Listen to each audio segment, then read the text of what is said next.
Futsal-liiga alkaa tämän kauden osalta pikkuhiljaa lähestyä loppuaan ja 3 kierrosta taitaa olla jäljellä. Ja seuraava kotiottelu FC Raumalla lauantaina kello 14. Silloin vastaan tulee Somero.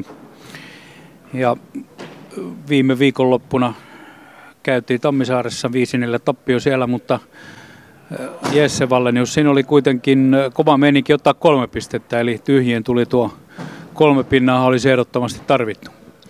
No totta kai joo, että 3 pistettä oli se, mikä tiedettiin, että tarvitaan, ja oli se vastustaja, joka meillä oli vielä teoriassa mahdollisuus ohittaa, ja oli tietenkin sit lopussa niin se päällimmäinen mieli, että tehdään se voittomaali. Mentiin 4-3 johtoon vielä, ja kaveri sai helpot tasoituksen, niin sitten otettiin veskari pois ja yritettiin, mutta ei tällä kertaa toiminut. Jos ymmärsin, niin nytkin taisi olla raamit kovilla, eli vähän tolppia. Ja... Kyllä, siinä oli raamit kovilla, ja molemmilla joukkueilla laskettiin, että oliko meillä 5 puuta, mutta ei se auta niitä laskeita, jos se enemmän sisälle, niin ei mene. Se on ihan totta. Näin se aina on. Siinä oli takana todella upea voitto. Varmaankin tämän joukkueen tähän mennessä parhaalla esityksellä voitto Ilveksestä. Voidaan tietysti sanoa, että mestari on tullut vähän pompan napit auki, jos oli pomppaa päälläkään, mutta sillä ei ole mitään merkitystä. Joukko on erittäin hyvä ja taitava ja 2-0 voitto. Milloinkohan viimeksi on mahtanut Ilves jäädä ilman maalia Futsal-liigassa? Onko mitään muistikuvaa? Nimittäin tamperelaiset eivät itse muistaneet tätä. Okei, eli sitä on selvitelty. Jo, kyllä sitä tuossa kopissa oli puhetta, että onkohan mahtanut koskaan jäädä maaleitta. Toivottavasti ei ole jäänyt. Jää sentään kaudesta joku hyväkin muisto. Että totta kai muistoja jää ja tullaan vielä vahvempana takaisin joskus, mutta se oli semmoinen tietysti kauden kohokohta, että pystyttiin näyttämään itsellemme vaikean kauden jälkeen, että meillä on se joku juttu, mikä tässä liigassa riittää menestymiseen, mutta nyt on tällä kaudella vaan kaikki mennyt sitten niin kuin vihkoon ja ei auta, taistelu jatkuu.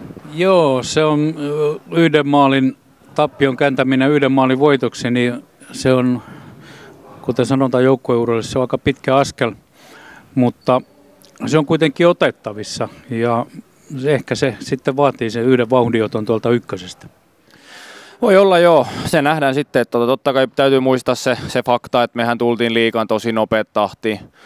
Eli sieltä kun lähdettiin pikkuhiljaa rakentaa pakettiin, niin vitosdivisioonasta ihan noita Satakunnan pikkupöllösarjoista, niin ykkösen vuodelta tultiin ja ykkösessäkin sitten vaan 2 vuotta ja sitten liigaan, niin ei varmaan jokainen voi itsellesi myöntää, että ei oltu ihan valmiita, ei tiedetty mitä vaatii, mitä ottaa, miten tuossa liigassa kuuluu pelata. Et nytkin tuolta Tammisaaressa hyvä esimerkki, niin oltiin 2-0 johdossa ja oli kaikki pelielementit kunnossa, mutta ei vaan osattu jäädyttää sitä peliä. Että toi on kuitenkin niin paljon kovempi sarja, mitä se ykkönen. Et siinä sitten kun sä saat sen johtoaseman ja olet vahvoin, niin sut pitää vaan välillä osata se peli jäädyttää. Eli pidät pallo itsellä ja kaveri tuli tosi helposti päälle. Olisi vaan pitänyt pystyä jäädyttämään peli niin, että pitää vaikka loppupeli itsellä palloa. Ja ei yhtä maalia olisi tarvittu enää tehdä. Aivan, se on totta. Toisella jaksolla kuitenkin tuo 2-0 maali tuli.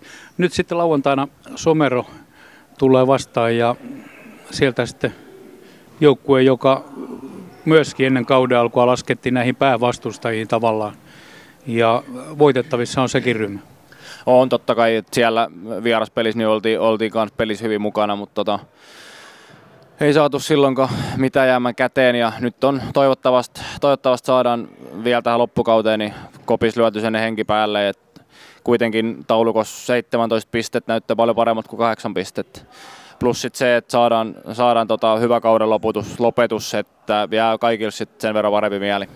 Kyllä ihan totta, on pikkasen toisenlainen mieli sitten lähteä vaikka tulevaa kautta rakentamaan, jos sitä sitten taukoa pitää tai meneekö omatoimiselle, mitä sitten tahtoo tehdäkin, mutta joka tapauksessa mieli on vähän virkeämpi lähteä sitten voittojen kautta.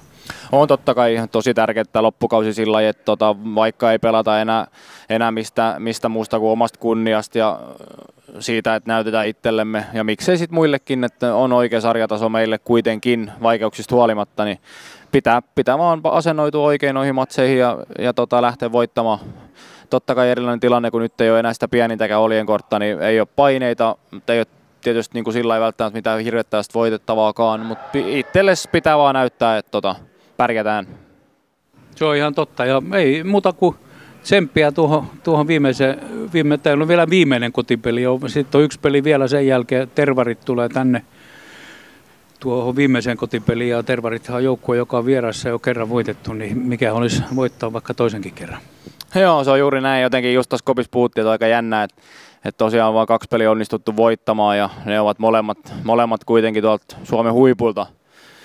Niin sikälikin on näytetty tietysti itsellemme, että sarjataso on kuitenkin se oikea meille. Että ei mitään, muutama peli ja niistä voitot kotiin on mukava päättää kausi siihen. Näin tehdään. Kiitoksia. Tosiaan onnea peli lauantaina. Kiitos.